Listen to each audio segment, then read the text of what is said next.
Absolutely. Here's a complete 1-hour style long-form story, beginning with the title only and followed by the full narrative. This story is structured for voiceover and dramatic pacing, with layered tension, escalation, community involvement, and eventual resolution. This neighborhood went to war with the HOA. It started like most things do, quietly. Brookridge Estates was a picturesque neighborhood nestled just outside the city.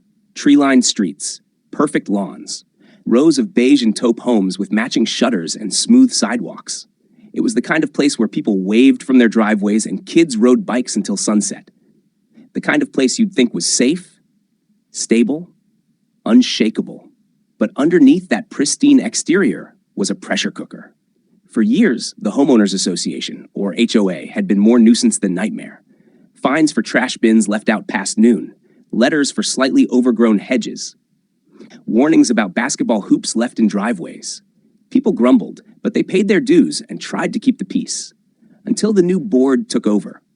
It happened after the previous president retired and moved to Florida. That's when Nathan Griggs, a man with a background in private security and a disturbing obsession with order, stepped up and convinced a few like-minded residents to help him restore discipline. It was a quiet coup. No one really noticed until the fines started rolling in. Within weeks, the neighborhood changed. Children's playsets were deemed visual clutter. Garden gnomes became unauthorized decorations. One family was fined for planting too many sunflowers. The HOA claimed the yellow blooms were too tall and violated height ordinances. Another homeowner was penalized for painting their front door a slightly off-white shade of vanilla mist instead of eggshell beige. But the worst was yet to come. It was a Tuesday when the Delgado family received a violation for their security cameras, small battery-operated ones mounted above the garage and back porch. They'd installed them after a string of car break-ins, but the HOA cited unauthorized external surveillance equipment and fined them $500. When Mr. Delgado refused to pay, the HOA escalated the situation. They placed a lien on his home. That's when people started paying attention. It turned out the new board had passed a series of quiet rule changes, buried in long emails and footnotes. Griggs had given himself and his committee sweeping power, including the ability to issue penalties without warning, enforce surprise inspections, and even place liens without a neighborhood vote.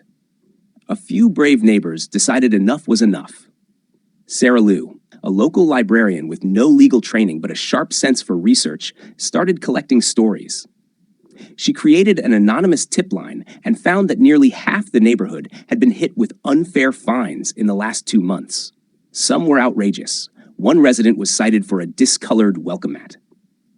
Another was fined $250 because their Halloween decorations featured unlicensed characters, apparently a plastic ghost that resembled a Disney property. When Sarah tried to speak at the next HOA meeting, she was shut down, literally. The board moved the meeting online, then revoked her access. They began issuing fines for unsanctioned community organizing. One flyer posted near the community pool led to a $150 citation for littering. But Sarah wasn't alone. She teamed up with James Holloway, a retired civil rights attorney who had moved to Brookridge to escape conflict, not dive back into it. He reviewed the HOA bylaws and spotted glaring overreaches.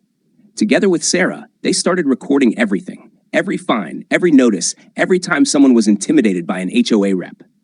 Then came the breaking point.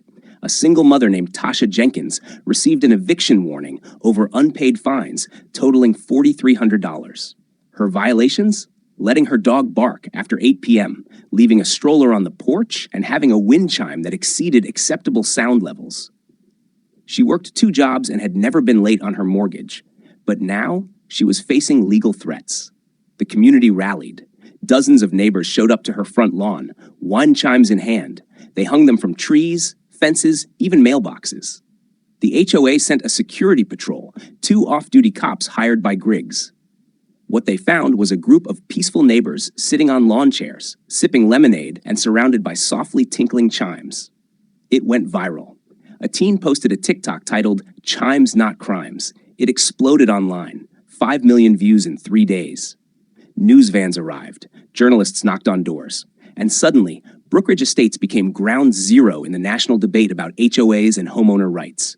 Facing pressure, the HOA board clamped down even harder. Griggs issued a blanket rule against any gathering of more than 5 residents without board approval. Fines increased. Cameras were installed at entrances.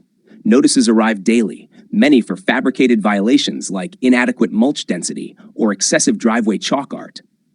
But by then, the neighborhood had transformed. Sarah and James formed an official homeowners defense committee. They pooled funds for legal help. They dug deeper and found that Griggs had approved several shady contracts with vendors he had personal ties to. One landscaping company was charging double the market rate and depositing kickbacks into an LLC tied to Griggs' brother-in-law. It was enough. A legal challenge was filed. Residents demanded a recall vote. Griggs tried to block it, but the bylaws, the real ones, required him to allow it. At the emergency town hall, emotions ran high. Families shared stories. Veterans described being threatened. Kids held signs that read, "Let us play," and "We just want sidewalk chalk." The vote wasn't even close. Griggs and the entire board were removed. Investigations followed. Several faced civil charges. And the neighborhood, once divided and silent, had found its voice. In the months that followed, Brookridge rebuilt. They rewrote the rules, this time with actual community input. Fines were limited, surveillance policies were banned, and instead of an HOA board hidden behind doors, they held monthly meetings at the local park, under the open sky. Today, when you walk down the streets of Brookridge, you'll see wind chimes again.